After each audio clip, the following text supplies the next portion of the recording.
उषा के 2 बेटे थे, ऋषभ और सुनील। ऋषभ उसका सौतेला बेटा था। उषा हमेशा ही अपने सगे बेटे सुनील को ज्यादा प्यार करती थी। सुनील की शादी हो चुकी थी और ऋषभ की शादी भी निशा नाम की लड़की से हो जाती है। उषा सुनील की पत्नी कीर्ति को ज्यादा प्यार करती थी। एक दिन वो अपनी बहू कीर्ति के लिए साड़ी ले आती है। ये लो बहू, तुम्हारे लिए साड़ी लाई हूँ। कल पड़ोस की शादी में जाना है ना, तुम यही पहन कर चलना। तभी वहाँ ऋषभ आ जाता है। अरे माँ, तुम निशा के लिए साड़ी नहीं लाई? वो भी तो कल शादी में जाएगी ना? हाँ, वो भी जाएगी, पर उसके पास तो काफी साड़ी होंगी ना। अभी अभी तो शादी हुई है तुम दोनों की, तो उसी में से कोई पहन लेगी वो। ऋषभ ये सुनकर उदास हो जाता है। तब निशा कहती है, आप उदास क्यों होते हो जी? सही तो कह रही हैं मम्मी जी। मेरे पास तो बहुत साड़ियां हैं और सारी की सारी नई हैं। मैं उन्हीं में से कोई पहन लूंगी। वो बात नहीं है निशा। माँ मेरे साथ तो सौतेला व्यवहार करती ही थी, पर मुझे लगता था कि मेरी पत्नी के साथ वो ऐसा कभी नहीं करेंगी, पर आज उन्होंने तुम्हारे साथ भी वैसा ही व्यवहार किया। ऋषभ उदास होकर अपने कमरे में चला जाता है।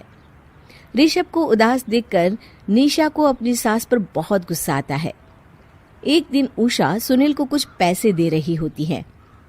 ले बेटा सुनील, ये कुछ पैसे रख ले और बहू को कहीं घुमा लिया। जी मम्मी जी। सुनील वहां से चला जाता है। मम्मी जी, आपने इन्हें तो कभी पैसे नहीं दिए। ऐसा सौतेला व्यवहार आप क्यों करती हैं? बहू, ये किस तरह से बात कर रही हो तुम अपनी सास से? कोई ऐसे सवाल करता है कि अपनी सासू से? सास? अरे जिस दिन से मैं इस घर में आई हूँ ना, आपने तो मुझे अपनी बहू माना ही नहीं। हमेशा कीर्ति भाभी के लिए ही सब कुछ लाती हैं। मुझे तो आज तक आपने कुछ दिया ही नहीं। क्या मैं जानती नहीं कि आप ऐसा क्यों करती हैं? देख निशा, तू अपना काम कर, समझी? मेरे से बहस करने की कोई जरूरत नहीं है। तभी वहां ऋषभ आ जाता है। निशा, माँ से ऐसे बात नहीं करते। तुम जाओ अपने कमरे में। हाँ, जा रही हूँ। मुझे भी इनसे बात करने का कोई शौक नहीं है। निशा अपने कमरे में चली जाती है और ऋषभ भी वहां आ जाता है। निशा, तुमने माँ से क्यों झगड़ा किया? क्योंकि आप तो कुछ कहते ही नहीं, बस चुपचाप सहते रहते हैं। किसी को तो आवाज उठानी होगी ना। कोई बात नहीं निशा, तुम गुस्सा मत करो, शांत हो जाओ। निशा रसोई में खाना बना रही होती है। तभी वहां कीर्ति आ जाती है। निशा, तुम मार्केट से ये सामान ले आओ। मैं क्यों जाऊं? आप भी तो जा सकती हो ना। दिख नहीं रहा कि मैं खाना बना रही हूँ? हाँ तो क्या हुआ, खाना बनाने के बाद चली जाना। हाँ, खाना भी मैं ही पकाऊं, बाजार जाकर सामान भी मैं ही ले आऊं। खुद तो कुछ करोगी नहीं, है ना? ओहो, जुबान तो देखो कैसे चल रही है। सुनो, तुम अभी आई हो इस घर में, तमीज में रहो, वरना सासू माँ से कहकर मायके भिजवा दूंगी तुम्हें। हाँ। ओह, हाथ लगाकर दिखाओ मुझे, देख लूंगी। बहुत मनमानी हो गई तुम दोनों की, समझी? निशा लिस्ट कीर्ति के ऊपर फेंक देती है। कीर्ति निशा को मारने आती है तो निशा उसका हाथ मोड़ देती है। मर गई रे, छोड़ मेरा हाथ। आज के बाद मुझसे कोई बदतमीजी की तो अच्छा नहीं होगा। कीर्ति रोते हुए अपने कमरे में चली जाती है। उस निशा चुड़ैल ने मेरा हाथ मोड़ दिया, मुझे नहीं रहना इस घर में। अरे कैसी बेकार की बातें कर रही हो? अरे निकालना ही है तो ऋषभ और निशा को निकालेंगे। नहीं, मुझे अलग घर चाहिए। कान खोलकर सुन लीजिए, हम दोनों इस घर से जल्द जाएंगे। आप नए घर का इंतजाम कीजिए बस। मैं इन दोनों के साथ ज्यादा नहीं रह सकती। हाँ, वैसे मैं भी कुछ दिनों से सोच रहा था। अच्छा हुआ तुमने कह दिया, मैं माँ को भी बता देता हूँ।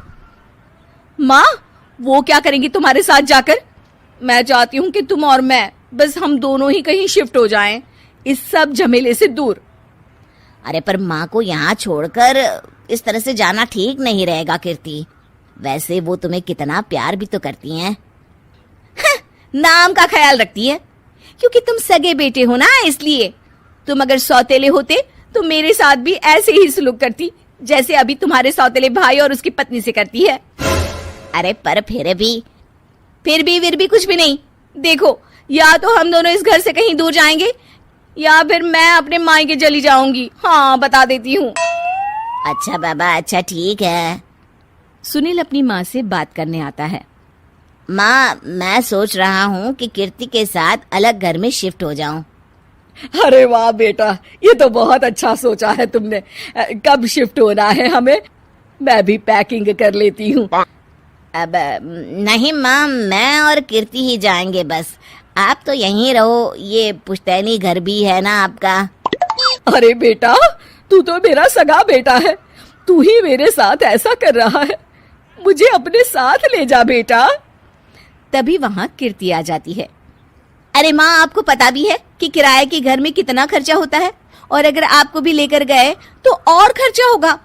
आप तो बस यहीं रहो इसी घर में। कोई बात नहीं सुनील, तुम लोग चले जाओ, माँ यहीं रहेंगी हमारे साथ। हम माँ का ख्याल रखेंगे, तुम लोग अपनी गृहस्थी संभालो। निशा को ये देखकर बहुत खुशी होती है। वो मन ही मन सोचती है, अब आया ना ऊंट पहाड़ के नीचे। अब मम्मी जी को पता चलेगा बड़ा सगा और सौतेला करती रहती थी।